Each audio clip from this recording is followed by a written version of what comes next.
Take a second. Look up at the night sky. Every single point of light is a star. Many of those stars have planets orbiting them. Some of those planets may have oceans, atmospheres, even life.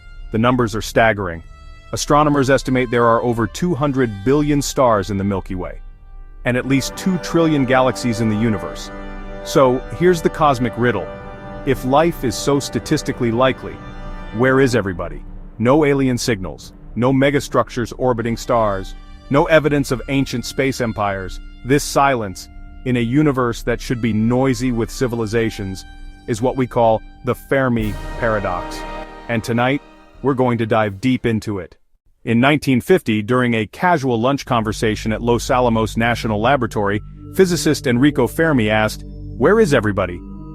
It was such a simple question, but it cut through decades of speculation. Fermi realized that given the sheer size of the universe, intelligent life should be common. Civilizations should have appeared long before us, and spread across the galaxy. Think about it. If a civilization just 1 million years older than ours existed, they'd be practically gods to us. Their technology would be indistinguishable from magic. And yet, despite decades of searching, from radio telescopes scanning the skies to spacecraft exploring our solar system, we found nothing. The paradox was born. Let's break down the math. The Drake equation, developed in 1961, estimates the number of civilizations in the galaxy.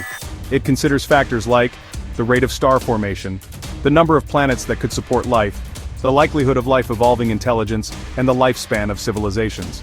Even with cautious estimates, it suggests there could be thousands of civilizations in the Milky Way. The Milky Way is about 100,000 light-years wide. That sounds huge, but in cosmic terms it's manageable. A civilization with advanced propulsion could colonize the galaxy in just a few million years, a blink of an eye compared to the age of the universe. So again, why don't we see signs of them? That's the haunting paradox. One leading explanation is the Great Filter.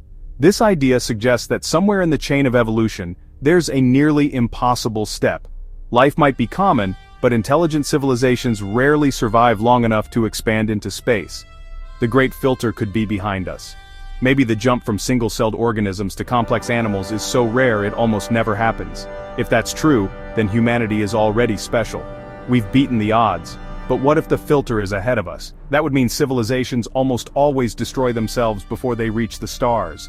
Nuclear war, runaway climate disasters, AI that spirals out of control, or technologies so powerful they collapse the societies that create them. If that's the case, then our silence is explained, and our future is a ticking clock. Another possibility is the zoo hypothesis. What if advanced civilizations are deliberately avoiding us? Not because we're dangerous, but because we're unready. Imagine we're like animals in a wildlife preserve. Observed, studied, but not interfered with. Maybe Earth is part of a larger experiment. Our radio waves and rocket launches might amuse them, but until we mature as a civilization, we're off limits. It's eerie to think that right now, someone, or something, could be watching us, waiting for humanity to graduate. Then there's the dark forest theory, terrifying and poetic. Imagine the universe as a dark forest. Every civilization is a hunter, armed and afraid. The safest strategy? Stay silent. Because if you announce your presence, you risk being destroyed by others who don't want competition. In this view, the silence of the cosmos isn't empty. It's intentional. Civilizations are hiding. And maybe the reason we haven't heard anyone else is because the ones who speak up are gone. Of course, some explanations are even stranger. Maybe advanced civilizations retreat into virtual worlds, finding no need to explore the physical galaxy. Maybe they're so advanced we literally can't detect them. Their technology is beyond our imagination. Some argue we're living in a simulation, and aliens aren't written into the code.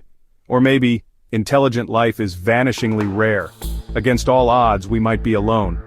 Each of these ideas forces us to rethink not just aliens, but our own destiny. So why does the Fermi Paradox matter? Because it's not just about aliens, it's about us. If the Great Filter is behind us, we are precious, a miracle of survival. If it's ahead of us, then we're living on borrowed time. And if the universe really is silent, then maybe it's up to us to light it up. The Fermi Paradox is a reminder that the universe is both beautiful and terrifying.